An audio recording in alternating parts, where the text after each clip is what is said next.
Halo teman-teman, kembali lagi di podcast gue bareng Tovan dan Sidik. Seperti biasa, hari ini kita kedatangan bintang tamu yang spesial. Kalau kita lulusan mana? UNS. Ini lulusan Carnegie Mellon University Pennsylvania, bro.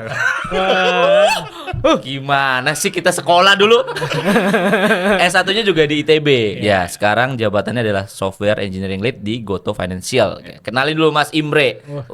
Halo semuanya, Mantap sekali. pagi. Terima kasih loh udah diundang. Tapi nggak apa-apa walaupun S1-nya di UIN, di UNS, yang penting jelas. Aduh, udah masuk lagi. Gak bener kan? Oh iya, yang Iya penting kan? sekolahnya jelas. Jelas. Nggak abu-abu kan? Iya. Iya. Betul. Iya. Yang penting kelihatan S1 universitas gitu kan. Iya. Siap, Mas Imre. Oke. Tutup nih. Tutup. Baru mulai. Langsung diem gitu. Enggak, kok kalau di Win gue masih punya utang. Gue masih punya utang untuk ngambil transkrip nilai gue di sana. Oh. Serius lu belum ambil Belum transkrip? ngambil gue sampai sekarang. Wah, ini orang bener-bener. Oke, Mas Imre, kesibukannya apa sekarang Mas sehari-hari, Mas? Sehari-hari biasa ngantor dari jam 9 sampai jam 5. Terus malam main sama anak, main piano biasanya, nonton Conan, ya kayak gitulah. Wah, menarik nih anaknya dijajakin nonton Conan. Iya. Gila. Jadi detektif ya? Iya. Kalau ditanya anak mau jadi Conan atau bad guy katanya. Harus diarahin, jangan ya, jadinya detektifnya aja yang baik-baik. Tapi biasanya bad guy yang kaya loh, Mas. Iya, Oh, jadi iya. gitu ya. Oh. Berarti bapak-bapak bad guy. Enggak loh, saya biasa aja. Gue udah diem lo, lanjutin. Oke, Mas Imre ini adalah salah satu orang yang ngerjain podcast IT awal. Ya. Sebelum kita, sebelum kita belum siapa-siapa, kita masih bawa-bawa PC tuh. Di itu Bohong kan? Mas Imre ini sudah buat podcast. Nah, Mas tanya dong, apa yang mengawali lu buat podcast ini sih dulu? Sebenarnya karena kurang kerjaan aja sih. Jadi awalnya tuh pengen mencari kesempatan buat ngobrol sama orang. Karena kan nggak mungkin kan tiba-tiba nih ada nih tokoh ternama gitu. Datang pengen ngobrol dong. Siapa lu? Pasti digituin kan. Tapi kalau datang dengan premis gue punya podcast nih. Mau nggak ngobrol-ngobrol? Nah, itu lebih enak dan biasanya lebih welcome. Jadi akhirnya berawal dari sana, mulai awalnya sama teman kantor. Awalnya gue sendiri. Terus habis itu teman kantor, mulai kelamaan baru makin keluar. Itu kerja di mana, Mas? Waktu itu masih di Traveloka. Di Traveloka. Dan tahun 2018, 19 podcast tuh 2019 kalau nggak salah. Iya. Iya. 19 anjir. Oke, dan itu sampai masuk Spotify ya, Mas? Iya betul. Itu kan sebenarnya Spotify kita masukin sendiri bisa kan? Oh, bisa Iya. ya? Jadi kebetulan pertama di Spotify, habis itu masuk Apple Podcast ya kalau nggak salah. Jadi ya itu sebenarnya tuh cuma media apa ya? Kayak kita taruh di satu tempat, kemudian dia nge-publish di semua platform waktu itu. Nah, kenapa sempat berhenti tuh Mas Imre tahun? Gua kan ngamatin ya tahun 2022 tuh berhenti. Sebenarnya masih lanjut sampai pandemi, tapi 2022 itu istri gua harus ke Amerika. Jadi gua ikut dan ketika udah di Amerika agak susah ngatur jadwal sama bintang tamunya karena kan beda 12 Beda jam. 12 jam ke belakang. Sorry Mas, istri lu ke Amerika kerja atau gimana? S2. Dua guys, emang beda sekeluarga. Pinter ya istri gue ya. Iya pintar. Lu juga Pak? Di mana? S2 di mana? S2-nya di John Hopkins Di daerah mana tuh? di Baltimore. Dan lu ikut. Gue ikut. Gua dan anak ikut. Jadi lu dari Traveloka pas istri S2 di Baltimore, tuh lu kerjanya gimana? Gua waktu itu gue udah di Gojek. Oh. Jadi pas istri gua S2, gue tuh udah di Gojek. Dan kebetulan Gojek waktu itu kan full WFH ya. Jadi, Oh, pas banget. Pas banget. Jadi dikasih izin. Kebetulan manajer gua waktu itu, dia juga pernah melakukan hal yang sama. Istrinya S2, kemudian dia ikut ke Australia. Dan dia juga remote. Dan ketika gua pengen melakukan hal yang sama, gue tinggal bilang, gue boleh nggak melakukan yang lu dulu lakukan gitu. Terus dia nggak bisa menolak dong. Jadi ya udah nggak apa-apa gitu. Udah ada kunciannya. Jadi kebetulan kan kantor pun kebetulan juga udah WFH kan, full remote ya. waktu itu gara-gara pandemi. Terus challenge 12 jamnya gimana tuh selama kerja di Gojek tapi di Amerika kan agak berat tuh Mas Imre. Wah, bukan agak berat deh. Sangat berat sih sebenarnya karena ketika orang baru jam 2 gua tuh baru kerja jam 2 Indonesia. Jam 2 di Jakarta, berarti itu sekitar jam 3 pagi di sana. Jadi gue emang arrangementnya jam 3 pagi di Amerika sampai jam 7 setengah hari. Kan jam 7 itu udah jam 6 sore di Jakarta ya. Iya. Terus habis itu gue lanjut lagi siangnya jam 2 sampai jam 6 sore waktu Amerika. Jadi waktu kerja gue tuh di split. Iya. Nah di tengah-tengah itu gue ngurusin anak. Karena istri gue kan S2. Iya. Jadi nganterin sekolah, ngejemput sekolah. Kemudian gue juga bikin apa ya, kalau bikin konten gue sempat bikin course juga di Udemy itu waktunya di antara sela-sela itu. Terus jam 6 sampai jam 9 itu ya main sama anak biasa lah ya, istri udah pulang. Habis itu tidur lagi sampai jam 3. Tiga. Kayak gitu aja terus. Jam 2 siang di Amerika sepi banget dong, lu kerja sendirian tuh. Iya betul, nggak ada orang lagi. Tapi enaknya kalau ada insiden tengah malam ada yang standby. Oh, Mas Imran nih lu pasti jadi on call standby. di malam ya. Gue iya Karena biasanya dia gitu. di US. Oke. Tapi hebat ya. Sorry gue potong ya, Dik. Tapi hebat ya Goto bisa mengakomodir kayak gitu ya. Nah, Alhamdulillah. itu hal yang gua mau tanyain juga sih. Itu keren banget sih punya culture kayak gitu. Tapi kan balik lagi kan buat WFA kayak gitu kan akuntability-nya udah terbukti berarti kan. Nggak semua orang Nggak cocok. semua orang Betul, cocok sih. betul. Sebenarnya emang kalau waktu itu di kantor itu yang diberikan full WFH itu adalah tim engineering. Oh, oke. Karena kan kalau tim operasional kadang mereka emang harus kantor kan. Iya, iya. Dan lagi pula di tim engineering itu kerjanya itu udah emang full komputer semua. Nggak ada hal-hal yang sifatnya paperwork kita harus ngeprint segala macam tuh nggak ada.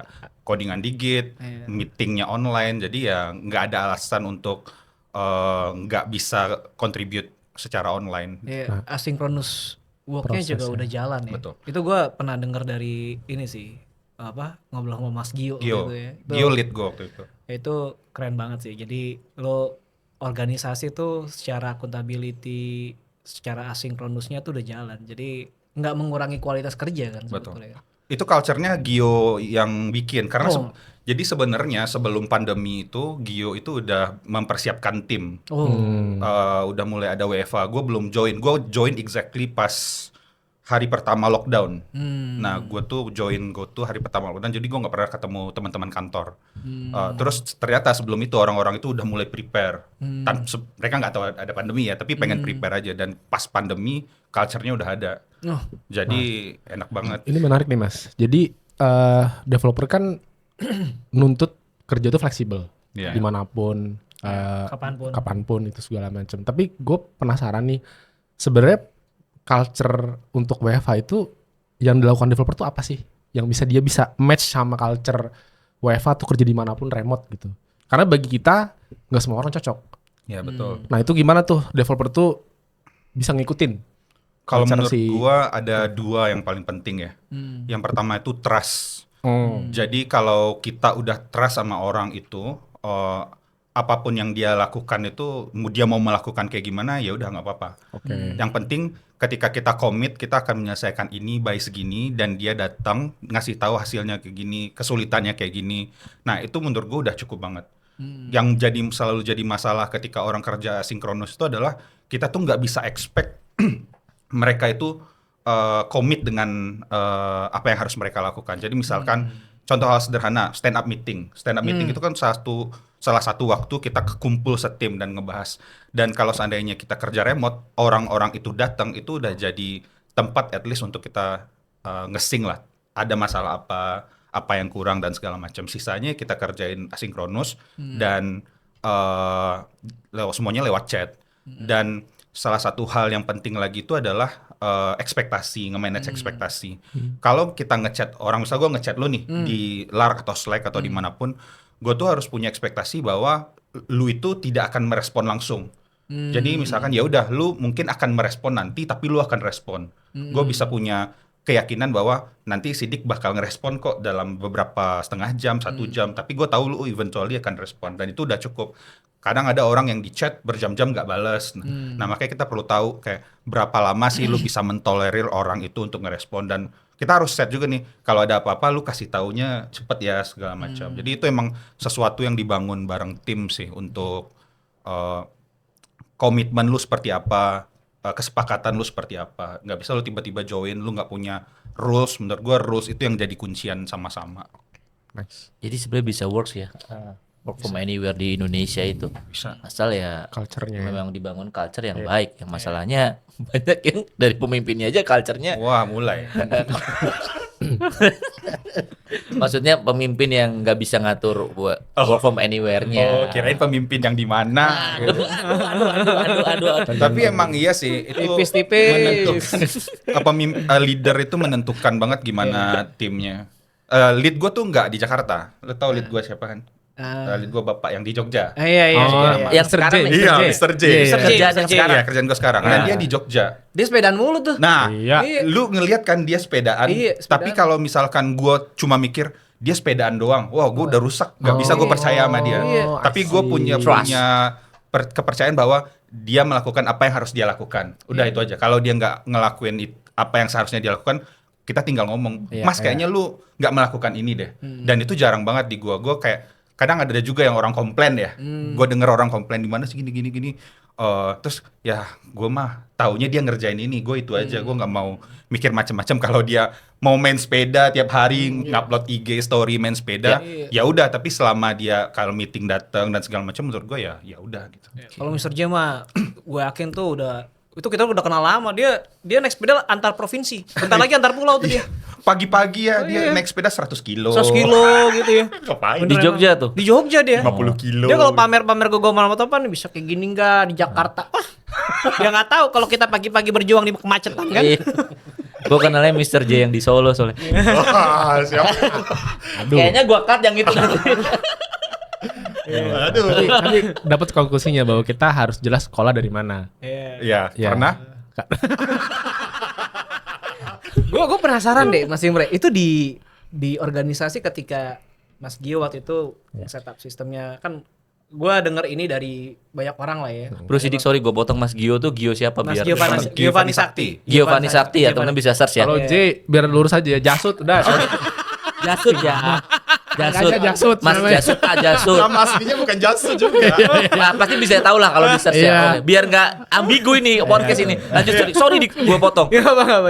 Gue penasaran, ada nggak sih orang dalam tim saat itu kalau ya, mungkin yang ternyata nggak bisa keep up? Apa emang kalian semua tuh satu tim itu udah satu frekuensi? Karena kalau gue dengar dari Mas Gio kan benar-benar gue salut sih dengan sistem yang Iya, dibangun itu. betul. Dan buat kita nih pengen belajar sebetulnya ngereplikasinya gimana sih sebetulnya?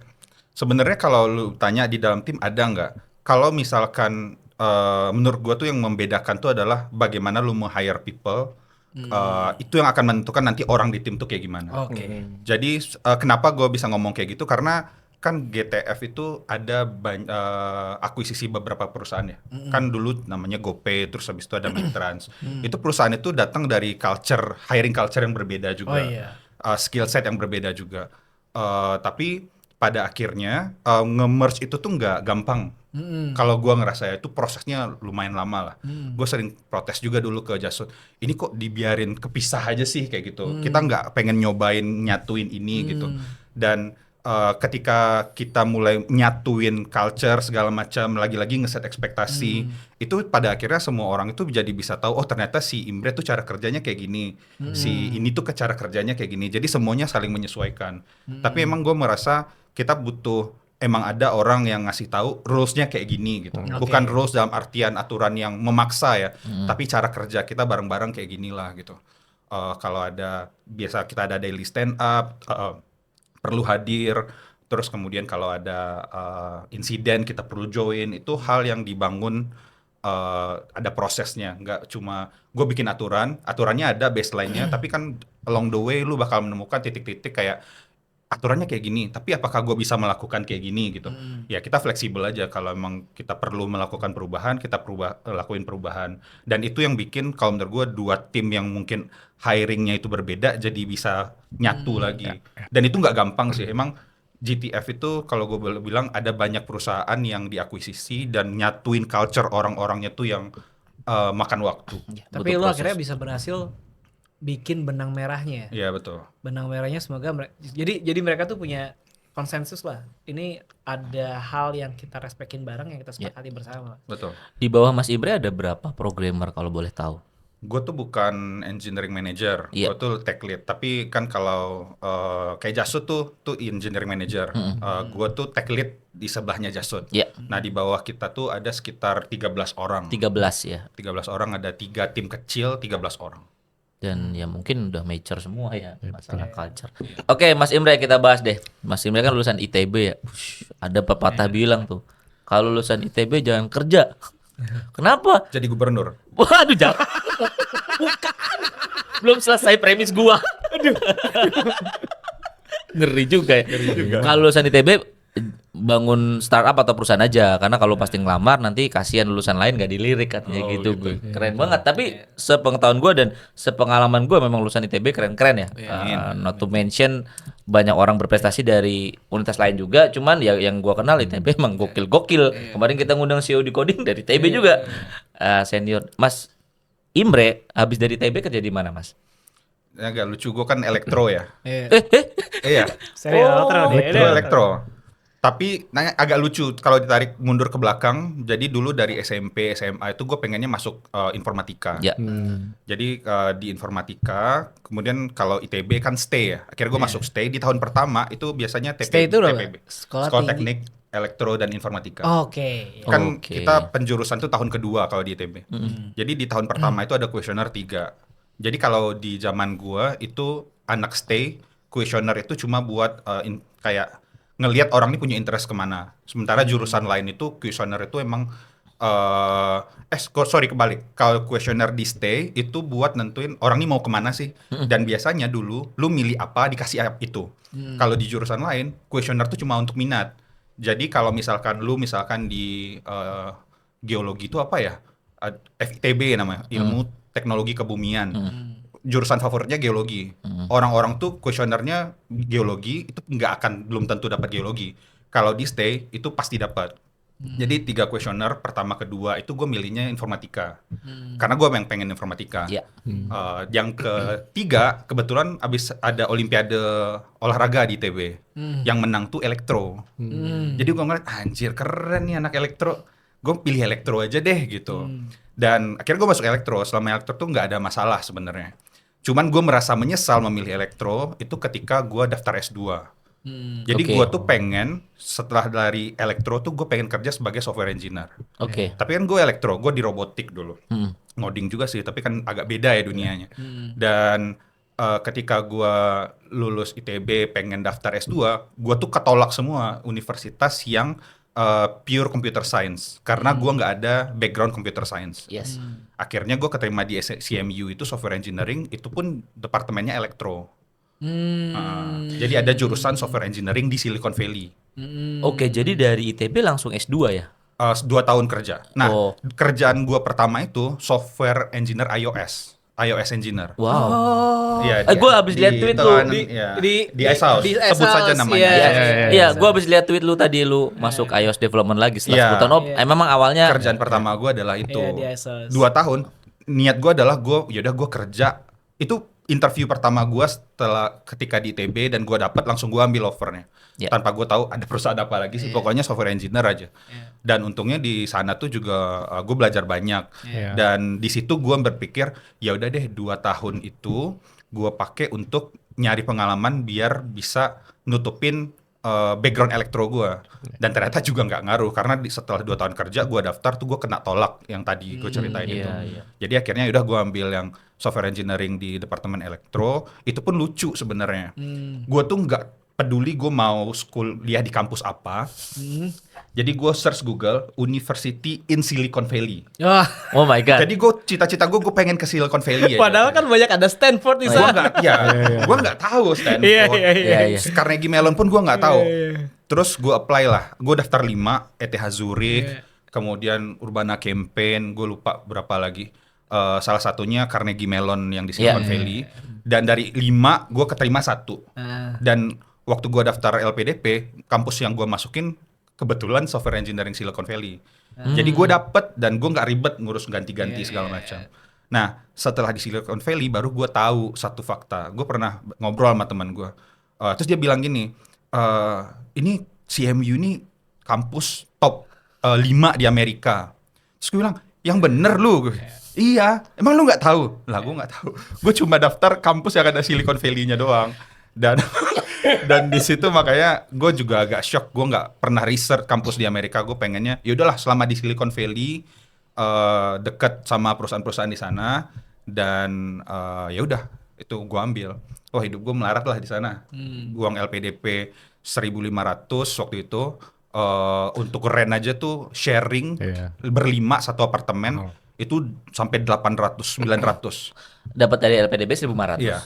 Lu rent doang 800. Ya 800. Gue tuh turun sekitar 15 kilo 6 bulan pertama gue di Amerika. Berarti Mas Imre yang sekarang tuh fit banget tuh dulu 15 kilo. Wah, jauh lah. Makanya waktu ketemu sama gue sama teman-teman waktu gue ke US di 2017 ya Mas kita ya. 2017 ya. Itu gue nggak melihat Mas Imre yang sekarang. Mungkin sedih kasihan aja siapa sih. Tapi jadi gimana Mas Imre itu daftar di Carnegie Mellon dulu, baru LPDP atau Gue LPDP dulu. LPDP dulu? LPDP dulu, terus gue kan harus milih kampus ya. Iya. Gue tulis aja di situ Carnegie Mellon, Silicon Valley gitu. Dan keterima LPDP-nya, habis itu gue daftar Silicon Valley, CMU, baru keterima. CMU-nya juga keterima dan ternyata itu adalah kampus nomor 5 terbaik Top 5. Top 5 Gua nggak tahu Amerika. berapa ya, Padahal nggak ngerti, Gua yang juga penting nggak ada ngerti. engineering. Emang konyol juga. Itu sama juga waktu gue intern yang di S1. Jadi kan gue di lab robotik ya. Terus ada teman gue tiba-tiba datang, ini nih ada CERN buka program summer namanya, summer program iya. gitu. Apaan tuh CERN? Gue nggak lihat-lihat. Terus gue apply aja kan, habis itu beberapa saat kemudian tuh gue dihubungi sama orang LIPI waktu itu. Jadi CERN itu punya kerjasama sama LIPI. Jadi ternyata di tahun itu pertama kali CERN itu mau nerima mahasiswa intern dari Indonesia.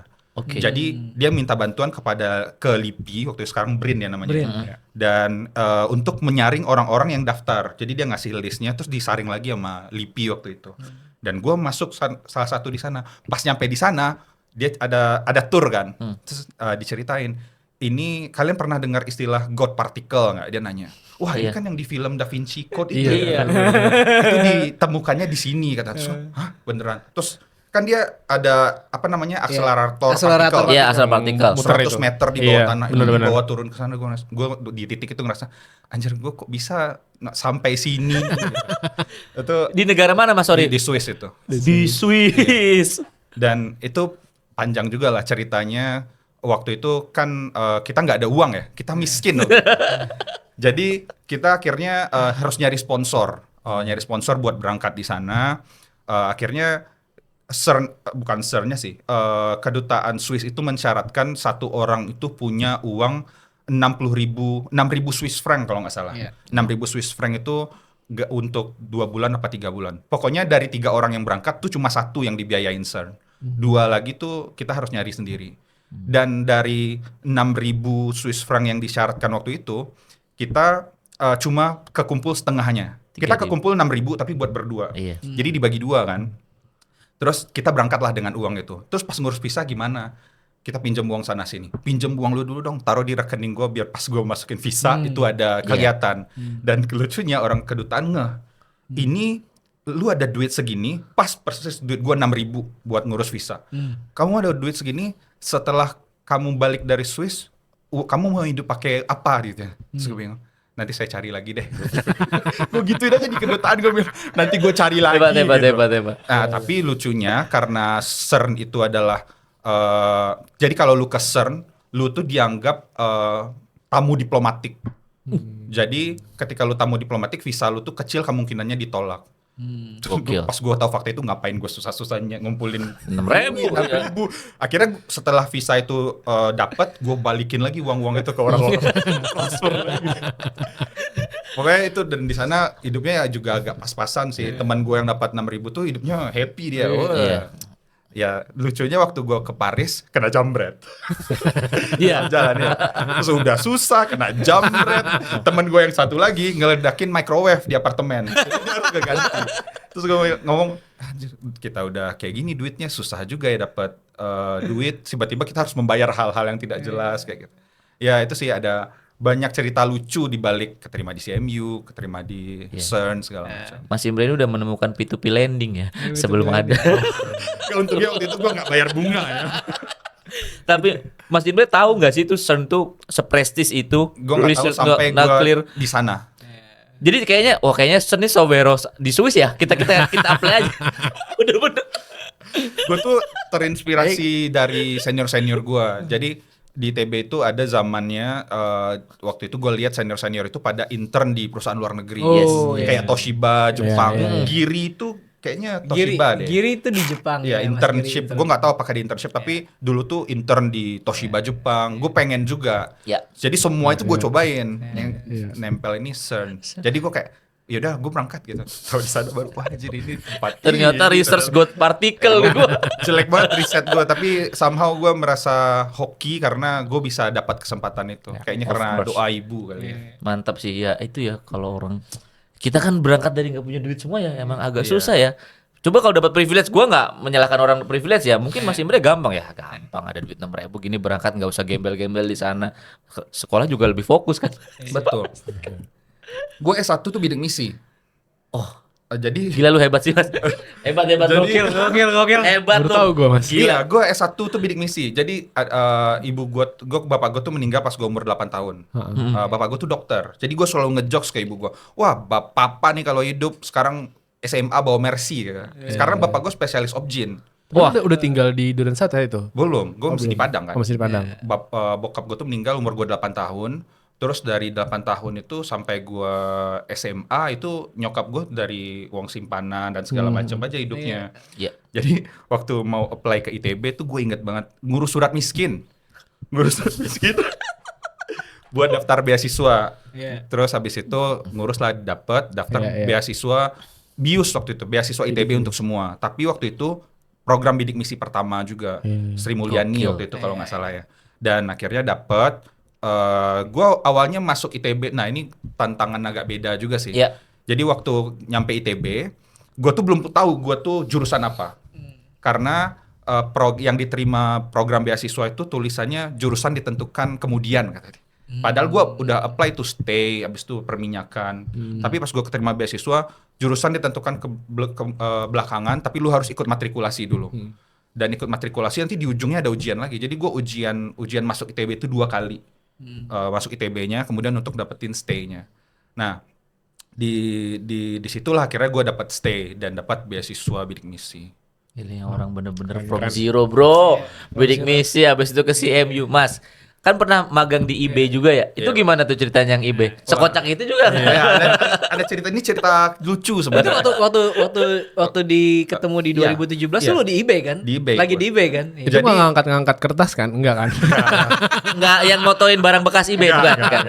Itu cerita lucu. Gua tuh daftar, pokoknya gua tuh stres lah di CMU tuh karena teman-teman gua tuh jago-jago. Jadi kalau lu mau kerja di perusahaan luar negeri, cara yang terbaik itu adalah lu S2 di sana. Karena di semester pertama itu lowongan internship semua perusahaan di Amerika tuh buka. Dan semakin lu sampai ke akhir tahun pertama itu lowongan itu tuh udah habis. Jadi misalkan kayak Google tuh mulai hiring November, Desember, Januari kayak gitu kan. Itu tuh slot hiring dan di situ tuh orang pada rebutan interview. Jadi kalau teman-teman gua yang dari mainland itu mereka bilang ke gua tuh ke Amerika bukan buat kuliah. Sudah mati gua, ngapain lu capek-capek ke CMU kayak gitu kan. Ternyata mereka ke Amerika itu buat nyari kerja.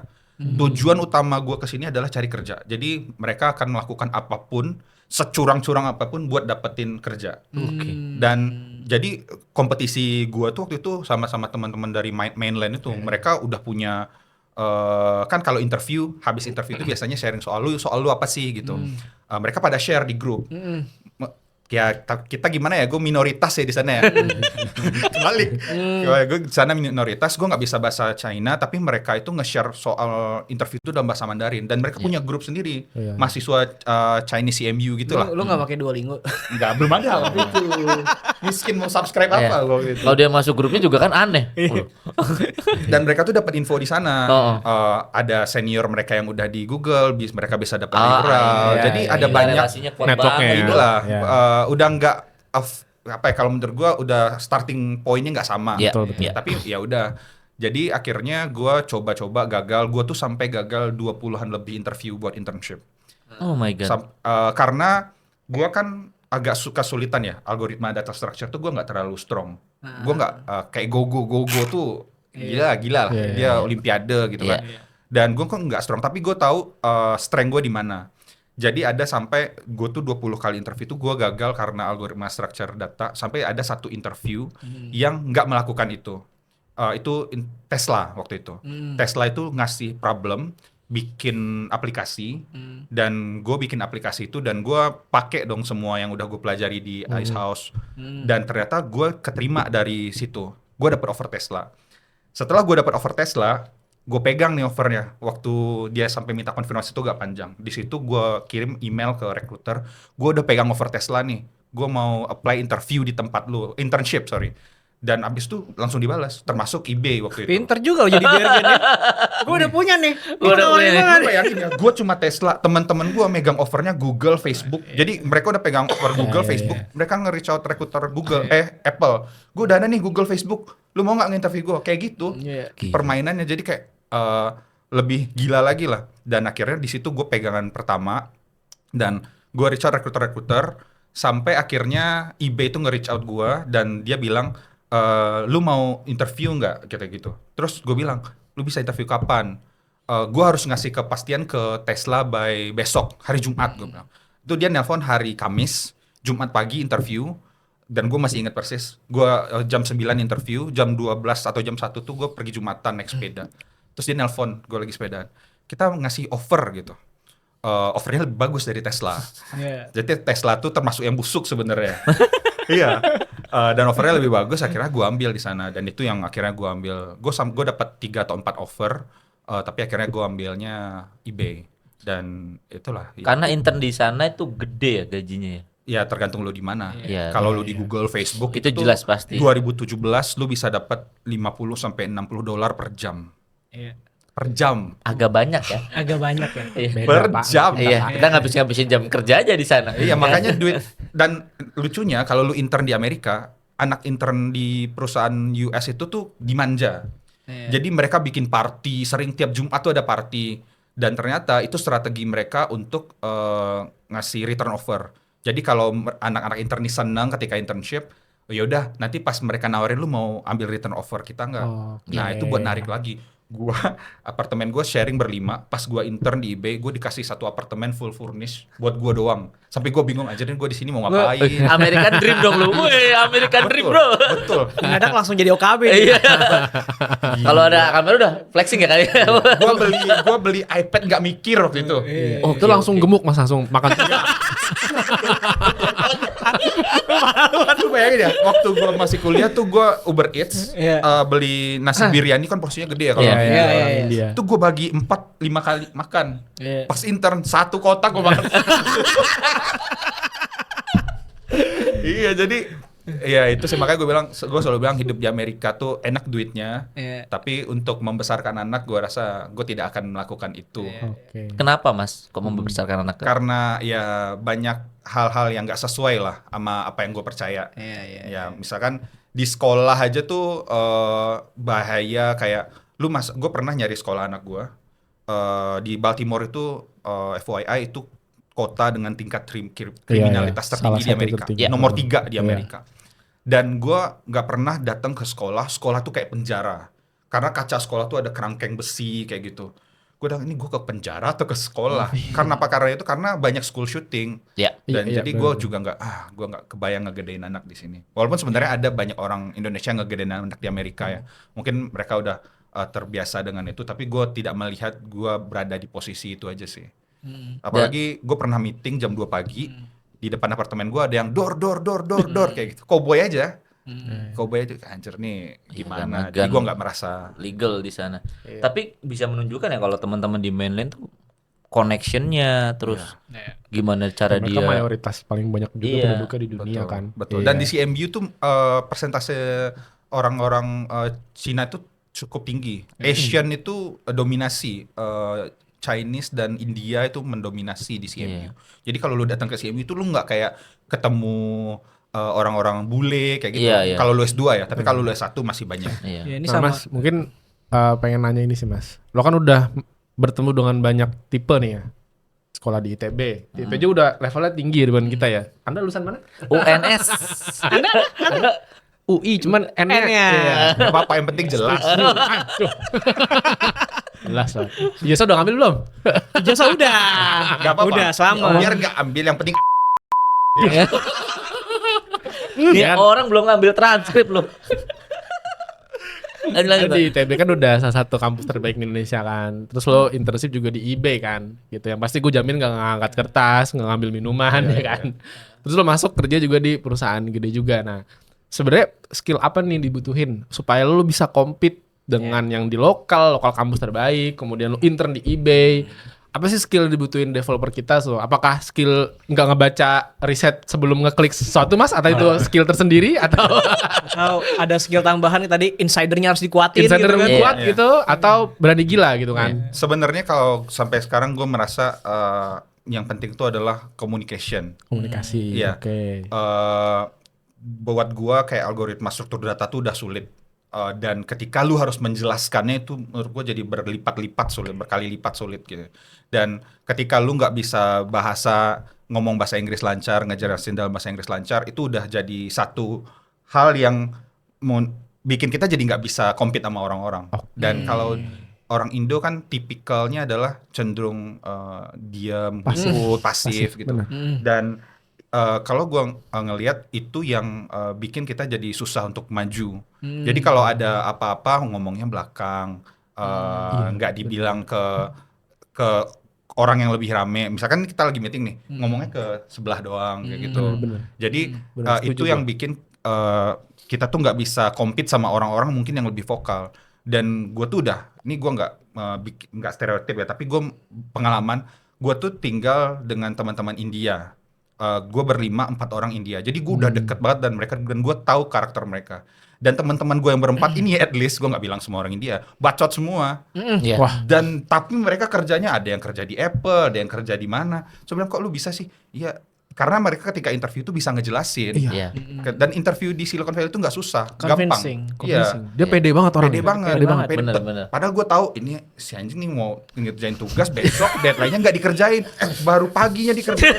Gila apa? Dan makanya gue jadi tahu bahwa mereka tuh jago komunikasi dan mereka bisa menyampaikan apa yang mereka ini. Jadi intinya pede ya. Pede. Ini dan gue berani. sepakat sih, sepakat Mas Imre. Kita di program yang sama anyway, di program Google Developer Expert kan.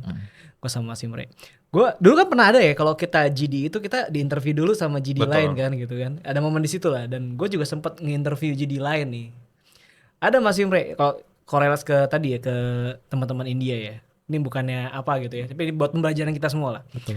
Gue pernah interview, ini yang buat gue kaget. Ada 2 momen interview dalam hidup gue ketika gue interview GD itu yang gue kaget. Satu dari China, satu lagi dari India. Nah dari India dulu deh. Yang dari India umurnya 20 tahun pak.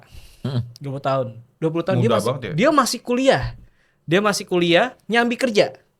Ya biasa lah kalau kita interview kan kita ngobrol lo bisa apa, ngelakuin Iya, apa nih. Kalau gue konteksnya di Android, lo udah berapa lama main di Android, ngapain aja. Terus dia dengan PD-nya dia bilang, oh yang gue lakuin, gue udah kontribusi di Firebase. Iya. Gue langsung diem coy. Lo kontribusi di mana? Bisa tunjukin ke gue lo, tunjukin langsung. Nah ini PR gue udah di proof. Dan itu nggak sekali pak, banyak. Gue juga kontribusi di sini. Oke, lo kerja ngapain? Gue bikin kayak gini. Oke. Terus gue tanya, lo 5 tahun ke depan bisa ngeliat diri lo mau jadi seperti apa? Gini bro kata dia. Gue masuk program ini adalah bagaimana gue bisa masuk Amerika kata dia. Gue mau kerja di Amerika, gue mau kerja di Silicon Valley. Mentalitasnya udah kayak gitu dia. Gue kaget tuh pas, wah gila nih umur 20 tahun masih kerja, nyambi kerja, kontribusinya gila. Dan tadi bang, dia convincing gue aja, berhasil cuy. Iya. Gitu. Berani ya dia. Berani. Iya. Umur 20 ya. Umur 20 tahun. Umur 20 tahun, Pak. Gue kaget tuh. Umur lu berapa sekarang? Gue baru 20 tahun. Gue tuh satu hal yang gue salut, kalau gue boleh nge-compare India dan Cina ya. Iya. Orang-orang Cina yang kuliah ke CMU at least, teman-teman gue tuh orang-orang kaya. Jadi mereka datang tuh tanpa harus takut uang kuliah. Yes. Kebalikan sama orang India, mereka datang ke sana dengan student loan. Iya. Yes. Jadi di situ aja tuh start mereka udah beda. Kalau mereka nggak lebih keras lagi, di negara mereka penduduknya ratusan juta dan itu tuh udah terbentuk gitu kayaknya dalam Iya. gen mereka bahwa gua harus compete gitu. Betul, dan ini di statement terakhir yang buat gue kaget ya. Gue nggak peduli caranya gimana. Yang penting gue masuk Amerika. Mau gue pakai visa tamu dulu kayak atau gimana. Yang penting gue dapat pekerjaan di sana. Gue urusan nanti masalah break the law segala macam. Gue nggak peduli itu kata dia. Yang penting gue bisa compete di sana. Makanya gue sekarang lagi ngebangun portofolio. Salah satunya adalah intensi gue masuk ke Google Developer Program tuh kayak gitu kata dia. Gue langsung oke. Nah beda nih sama Cina nih. Waktu zaman itu gue nginterview engineer ByteDance bro. Oh, saat itu udah beda. Saat Saat itu dong. udah ByteDance kan. Iya dengan polos ya kan gue kan. Gue udah merasa, wih gue pengalaman lebih dari 10 tahun nih kan di Android kan. Gue interview lah kan. Gue nanya, lo what do you do di ByteDance? Gue bilang gitu kan. Oh di ByteDance. Bro lu pakai TikTok gak kata dia? Pakai gue bilang gitu kan. Gue pakai TikTok. Gue punya 3 paten di situ. Diem pak gue. Gue langsung anjir. Gue garuk-garuk cuy langsung. Terus langsung nanya akun TikTok lo apa? Follow aja kita follow-followan ya. Gue habis itu speechless mau ngomongin apa gue juga gue nanyanya gue gak mungkin nanyain basic udah levelnya gue punya 3 paten di situ makanya video TikTok tuh lebih cepet ya gue punya 3 paten di situ. Langsung, Oke. langsung pura-pura ngeheng ya. Iya. Internet gue jelek nih. Harusnya interview gua. Oh lu punya 3 paten, follower gua 500.000 di TikTok. Flexing kan Pak. Terus diginiin, lu pikir 500.000 itu karena algoritma siapa? Langsung Terima kasih Pak. gue saat itu langsung ngeheng cuy langsung like gue nanya apa lagi ya. Karena udah gue ngerasa kalau orang udah punya paten tuh itu kayak udah superior di atas beyond gue ya. pak. Iya. Oke, nah itu yang jadi pembeda sih sebetulnya yang Ya, kita jadi- lihat ya. PD itu bener sih mas. PD. Iya, jadi nggak baperan, terutama gue selalu ada amal nyokap gue prinsip kalau orang sering baperan nggak akan maju. Iya betul. Ya Dan kalau orang bule ataupun orang luar ya, itu kalau ngomong tuh straight to the point kan. Ya. Lu bego, lu nggak jelas gitu kan. Harus benerin. Nah itu penting sih di sini. Kalau di sini malah langsung kicep tuh. Sama ini sih pan, crab mentality sih. Iya orang lain lebih bagus. Lebih bagus tuh kayak- Sirik tuh. Gue Iya. tuh kan gue di Amerika kuliah 2 tahun, terus istri gue 2 tahun, dan gue udah terbiasa dengan cara Iya. orang Amerika berkomunikasi. Iya. Pas gue balik tuh gue pakai hal-hal yang mirip lah. Terlalu keras. Bukan terlalu keras, langsung straight to the point. Dan itu tuh banyak orang yang nggak suka. Iya. Gue nggak ngerti, mungkin kan dibilang di mana bumi dipijak di situ langit dijunjung ya. Tapi gue merasa kayak ya inilah yang bikin orang kita tuh agak susah maju karena merasa nggak ngambil esensinya. Kalau gue bilang agak keras, ini tuh salah gitu. Dia langsung merasa yang salah tuh dirinya, bukan yang dia lakukan. Iya. Jadi dia mengasosiasikan apa yang dia kerjakan kepada dirinya. Jadi ketika kita mengkritik kerjaannya, dia merasa orang itu menyerang Iya, dia. dan nggak suka secara personal. Ya, Padahal dan itu kerjaannya yang nggak doang boleh. ya. Padahal Iya. kerjaannya bukan orang Ya, yang gua bilang salah kerjaan kan. lu jelek, bukan lunya yang jelek. Iya, benar-benar. Itu personal jadi ya, jadi Iya. mereka take it personal sih. Sebenarnya gue ada cerita sih pas gue kerja di US, ada orang infrastruktur lagi Mas Imre. Agak malu sih gue Mas. Gue kerja di US, teknologi director kan. Ya orangnya US semua. Gue disuruh ngebuat suatu project nih. Lu buat arsitektur desainnya pakai AWS. Orang Indonesia dong pakai AWS. Tiap hari gue pakai AWS gitu. Gue familiar. Aplikasi finance nih, wah gampang ya udah kita containerization pakai Elastic Beanstalk kan. Ya. Gue majuin Elastic Beanstalk, dimaki-maki gue itu. Kamu tahu nggak itu buat sandbox David? Itu gak layak buat production gini. Anjing, gini banget ya kalau kerja di US ya. Kalau di Indonesia kan masih, Mas David kan ini kan buat ini kan. Enggak, di sana enggak. Lu ngerti nggak? Lu ada sertifikasi AWS nggak? Gitu. Nah di situ gue belajar tuh, Iya. bisa menerima nelen pil pahit tuh. Iya. Kayak apa rasanya? Ini juga challenge di kita waktu kita dapat Berapa klien dari luar nih kan, Iya. dari luar. Maka challenge kita dapat klien luar tuh banyak belajar ya. Pertama masalah beda zona waktu ya Pan ya. Iya. Yang kedua masalah bahasa kan. Yang ketiga masalah tadi tuh straightforwardnya itu tuh. Kita pernah bilang ya no progress is no progress dibilang kayak gitu. Udah. I don't Padahal see kita the udah nunjukin, udah kita coba ini, kita bilang ini ada concern segala macam. No progress bilang. Iya. Gue pernah ini ikut meeting di event pemerintahan. Terus ini lucu banget. Gue waktu itu pertama kali gue ikut dan itu berkesan banget. Acaranya jam 10 pas setengah 10 gitu. Jam setengah 10 karena jam 10 mereka nyanyi Indonesia Raya. Iya. Iya kan? Setengah 10 kemudian ada meeting, jam 10 bunyi ini Iya. mereka mohon maaf Bapak Ibu, kita nyanyi Indonesia Raya Berdiri dulu, Tapi lu ya. tau gak dari jam 9.30 sampai jam 10 tuh apa yang dilakukan di meeting itu? Apa tuh? Kata sambutan gak jelas, Oke. yang gak ada relevansinya apa yang mau kita bahas. Dan menurut gua itu juga sebenarnya yang bikin kita tuh nggak maju karena kita suka ngebuang waktu untuk Energi hal-hal ya, yang energi ya. seremonial Iya. dan nggak relevan gitu. Ya udah lu langsung aja deh mulai, lu mau bahas apa sih gitu. Silakan kepada bapak ini sambutan, bapak ini sambutannya kemana-mana juga kan. Jadi ada hal-hal nggak relevan. Kemudian yang tadi bertele-tele itu kan sebenarnya juga bagian dari komunikasi yang akhirnya jadi termanifestasi dalam kegiatan-kegiatan kayak gitu kan, bertele-tele padahal langsung aja gitu. Iya, masalah energi orang dalam satu hari itu terbatas ya. Yes. Lu banyak-banyak kayak gitu kan capek juga ya. Tapi kita pernah dulu kerja sama orang Cina juga. Dia bilang kalau kita berantem itu di ruangan meeting itu aja. Iya betul, Pokoknya lu kata-kataan, bantai-bantai di situ. Tapi di luar udah betul. Iya. as a friend, temen Tapi, aja. tapi mentalitas lu membedakan antara profesional sama Betul. personal ya. Jadi di sana kita berbicara, kita punya satu tujuan yang bagus secara profesional. Benar. Keluar lu sepersonal, nggak take it personally sebetulnya. Betul. Jadi ketika keluar dari ruangan itu ya waktu itu lu kerjakan ya udah jangan dibawa. Kalau kita kan mungkin masih Masih baper. bawa ya sampai luar ya, Iya. kelar. Budaya sungkan sih kalau di kita. salah Betul. satu Gue budaya pernah quite recent juga sebenarnya di kantor lagi ada meeting setelah insiden gitu. Dan di meeting itu tensinya agak tinggi. Dan gue ribut sama salah satu head of engineering waktu itu. Pokoknya dia akhirnya kesel juga kan. Terus gue juga kesel. Dan tapi setelah meeting itu ya udah kayak Udah. ketawa-tawa lagi aja Iya, gitu. iya. Dan gue pernah juga ada case di mana manajer itu ribut sama timnya baper sampai akhirnya dia resign. Kan kita kan kayak gitu ya. Ada masalah bukannya di solve tapi malah kabur. Nah, itu menurut gua hal-hal yang harusnya nggak kita lakukan. Maksudnya lu kalau ada masalah lu coba cari solusinya, lu bertahan dulu. Ya udah gitu. Jangan langsung lu cari solusinya untuk kabur. Nah, itu yang gua perhatiin beberapa junior yang pernah gue observe tuh kayak gitu, nggak suka sama atasannya, ini atasan gue yang salah, gue cari atasan lain, padahal belum tentu juga dia nemuin. Ya langsung ngejudge toxic dan lain-lain kan. Ngejudge-nya. Iya, Resign sekali resign satu rombongan gitu. Iya. Ada kerjaan nggak resign? Nggak ada, kita resign aja. Solidaritas siap. Solidaritas. Tapi gue garis bawah ya teman-teman biar gini nggak kemana-mana ya. Nggak semua mungkin culture luar bisa diterapkan di sini. Betul. Oke ya. Kita kan setuju. Betul. Bukan agree to disagree, cuman tapi kita harus contek juga yang bagus-bagus dari mereka sih. Iya, iya. Gitu. Itu yang gue pelajarin selama gue kerja di US. Bukan berarti nih mas, gue nggak against kalian. Bukan berarti orang US nggak banyak bullshit, banyak. Banyak. Politiknya sih gila sih. Iya betul. Tapi Cuman ada mereka culture yang bagus juga. Tapi mereka bermain dengan cantik lah. Betul. Cantik banget kalau main. Tapi mereka kalau ada banyak bullshitnya juga, tapi at least semua teknologi itu kebanyakan berawal dari sana. Iya. Itu terbukti lah. Terbukti. Ya. Jadi Iya. kalau mereka speak apaan sih bacot, Iya. mereka punya bukti. Iya, ini Iya. segudang. Ya. Betul. Enggak, kalau mereka kan punya prinsip fake it until you make it. Yes. Iya, yes. benar. Yes.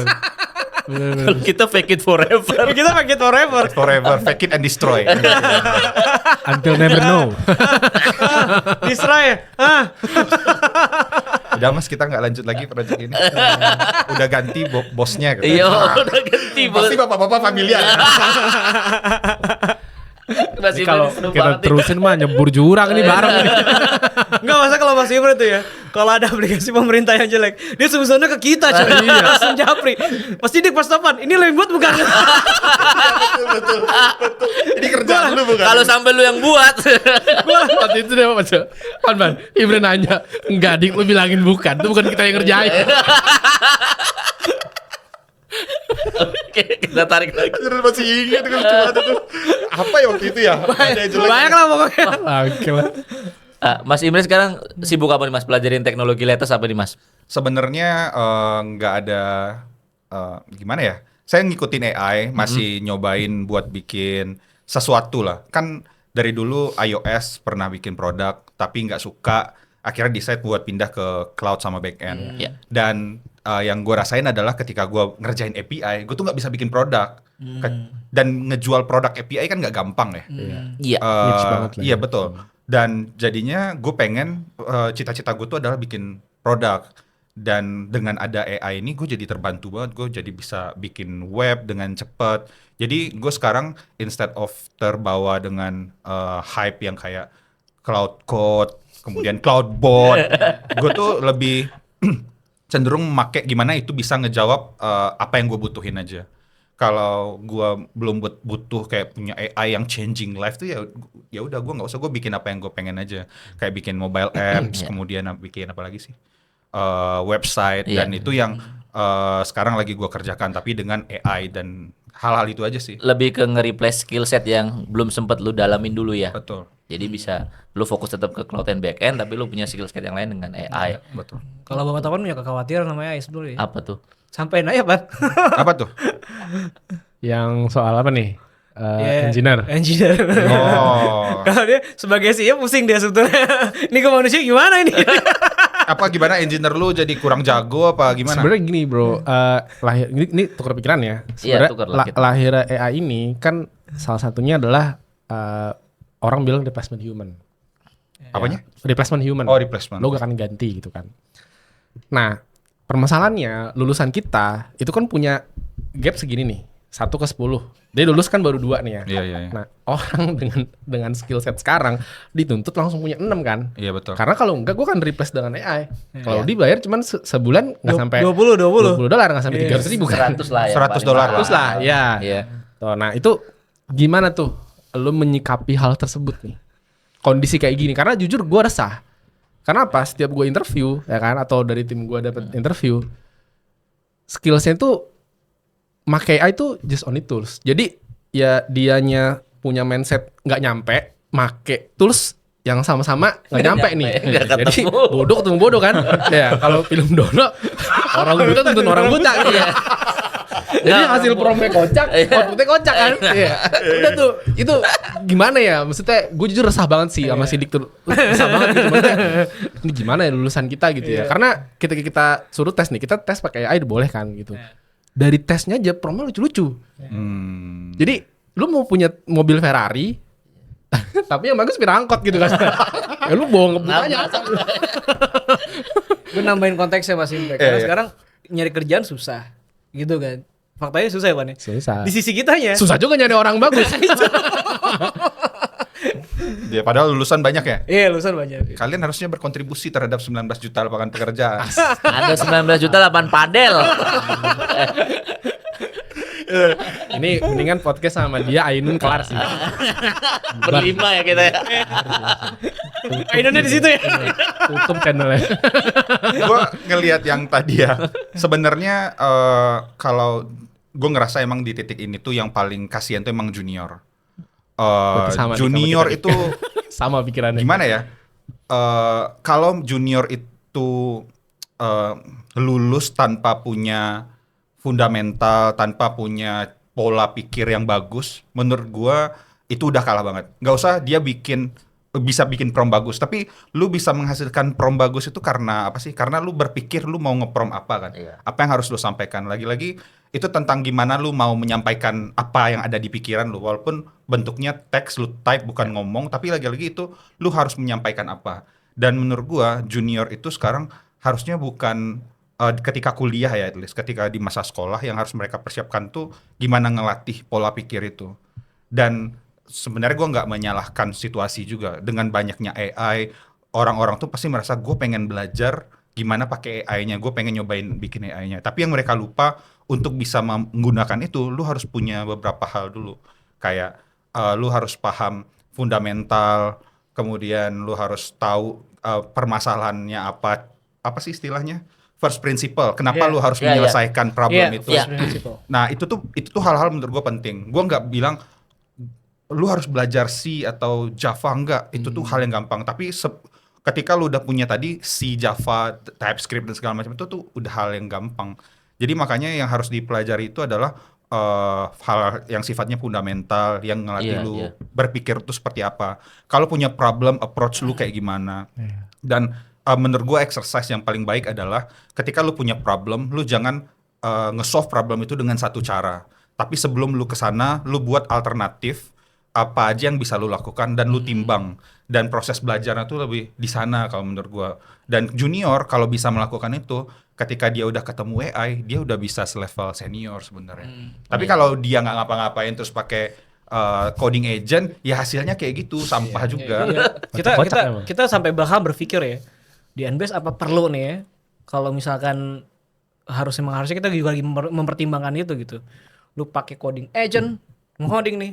Terus dia production nih, reviewnya kurang nih kan, sampai mana? Sampai ke production, bang ada issue kan. Wah, kayak kita waktu itu sempat ngobrol-ngobrol di internal tuh. Kita kasih SP aja kali ya. Gue sekarang di kerjaan gue lebih banyak di reliability. Iya. Lu nggak bisa menyelesaikan problem reliability itu dengan rely ke AI. Lu harus lihat, tarik mundur ke belakang, salah sistem kita di mana. Dan walaupun di kantor gue ada inisiatif ke arah sana, tapi tetap harus ada orang di titik ini yang perlu ngelihat apa sih yang harus kita solve duluan gitu. Lu ini nggak relate sama apa? Ayo coba lu sampein deh, Pan. Iya. Ya ada salah satu partner kita nih, tim member dari partner kita dari US ya, Tatox. Oh, iya. Tapi pasti kenal ya, Tatox salah satu konsultannya Gojek dari awal juga kan. Itu salah satu quote kita suka waktu discuss sama dia ya. Lu kan perusahaan company nih, software company nih global, dan lu takut nggak sama AI? Bagus tuh quote-nya dia bilang AI itu bisa nge-replace sesuatu yang tadinya lambat jadi cepat, yang tadinya nggak stable jadi stable di level bawah. Tapi cross division atau cross functional itu kan tetap di manage sama orang yang emang punya pengalaman, Iya betul. punya knowledge, punya historical track yang paham, konteksnya dia ngerti juga. Nah itu kan tetap di solving sama dia. Sulit mereplace karena knowledge-nya terlalu luas. Iya betul. Terlalu luas gitu. Ada empathy, ada ya lu ngomong sama orang nggak bisa juga pakai AI kan. Tetap lu cross functional juga tetap pakai orang gitu. Pakai AI Nun ya. Nah itu akhirnya kita still pede ya. Tetap ada ruang, ada tempat untuk engineer, tapi memang yang tadi masih Imre bilang, mungkin mindsetnya harus agak sedikit dinaikin nih standarnya. Gitu. Dan satu kalimat closingnya dia waktu itu ya, dia bilang software engineering, software development is human thing. Iya. Ya ini urusan manusia sebetulnya. Betul. Gitu. Terus lu boleh tadi Pak bilang mempercepat, tapi at the end resiliensi sistem itu bergantung lagi sama manusia. Orang. Betul. Iya. Lu suruh aja Gemini, ChatGPT bikin web, pasti security nggak dipikirin sama dia. Iya. Gue bikinin UI cantik-cantik, tapi ya udah nggak ada security segala macam. Dan itu yang kejadian kan. Vibe coder banyak bikin website, tapi pada akhirnya udah rilis Iya. API key-nya ke commit segala macam. Ada lowongan kerja baru kan, Vibe Coder Fixer. Oh iya, betul. Banyak banget Emang lagi. engineer tuh Itu bikin kerjaannya masalah, senior ya. tuh jadi lagi kerjaan. Buat nyebokin kan. Jadi gue sampai punya premis kalau di yang sempat gue diskusi sama itu Omar, kapan-kapan kita undang lah teman-teman kita dari Tatox Aman. kesini, Iya, ya. iya. Gue punya premis gini, lu gimana punya better justification atau better judgment dengan apa yang dibangun sama AI kalau ternyata knowledge lu aja dengan apa yang dibangun sama AI itu nggak berimbang. Betul. Lu nggak sejajar nih sama AI. Dan gimana lu bisa mempertanggungjawabkan hal itu gitu ya. Ketika lu development ngoding mindful, lu bertanggung jawab sama codingan lu. Sekarang kan lu nggak cuma bertanggung jawab sama codingan yang dibangun sama AI, tapi kan lu bertanggung jawab dengan judgement lu secara individu dari prompting yang lu kasih ke AI. Betul. Understood. Ini yang mungkin harus di understand sama teman-teman junior ya, petuah-petuah dari senior-senior ini. Mungkin gua tutup teman-teman dari tweet dari Boris Cherny ya, foundernya, bukan foundernya, headnya Cloud Code kan. Dia ditanya, kenapa lu sekarang replace semua commit lu pakai Cloud Code? Jadi argumen dia adalah dia melakukan hal yang udah dia tahu dengan Cloud Code. Misalkan kemarin Cloud Code itu ada concern dia memory leak ya. Dia harus ngecek heap-nya satu-satu. 1 minggu lah dia harus kerjain. Nah kerjaan itu bisa dikerjain sama cloud itu 1 jam. Exactly. Nah tapi kerjaan itu dia udah tahu. Betul. Dia harus ngapain selama seminggu. Masalahnya engineer junior ini kerjaannya itu nggak tahu dia harus ngapain caranya. Dikerjain pakai AI. Iya. Ya itu di film Dono orang bego nuntun orang bego. Enggak orang jenius dituntun orang bego. Orang jenius dituntun orang bego ya kemana-mana. Tapi gue agak disagree di sini karena nggak bisa digeneralisir sama semua junior. Iya. Ya, juniornya harus jadi outlier. Iya betul. Outlier tuh gimana tuh? Outliernya ya bener-bener juniornya tuh bukan seperti junior pada umumnya. Iya. Dia udah Understand fundamental kan? fundamental. Dia at least kayak dari 100 orang ada 5 orang, 3 orang yang benar outlier dan itu yang bakalan jadi langka nantinya. Salah satu hal yang gue senangi dari kantor gue adalah kalau nge-hire junior jago-jago. Nah itu. Duh, tapi emang tesnya susah bro. Gue dulu nggak pernah keterima. Gimana kita jadi partner? Jago-jago. Bro, Gimana kita jadi partnernya dia? Iya, bro. Ente mau ngelamar sebagai karyawan kan? Kita sebagai vendor dites 6 tahap, bro. Apakah kurang pusing? Gua Mas Imre, gua udah sampai terakhir dulu kan gue jaga di Singapura. Gua udah sampai terakhir di interview sama, mungkin lu kenal, gue lupa namanya, senior programmer ya. Di titik itu gue tanyain, Mas David clean code apa? Anjing, gue belum baca bukunya. Gak terima gue. Iya. Tapi ya gitu ya. Podcast ini akan kasih semangat buat teman-teman junior programmer dan bagaimana tadi Mas Imre bangun karirnya. Semoga bermanfaat bagi kalian. Thank you so much ya teman-teman udah Thank you datang. semuanya. Kita nggak boleh lama-lama. Nanti kita Siap. dimarahin sama netizen. Siap. Oke, sukses selalu buat semuanya. Terima kasih. Thank you. Thank you.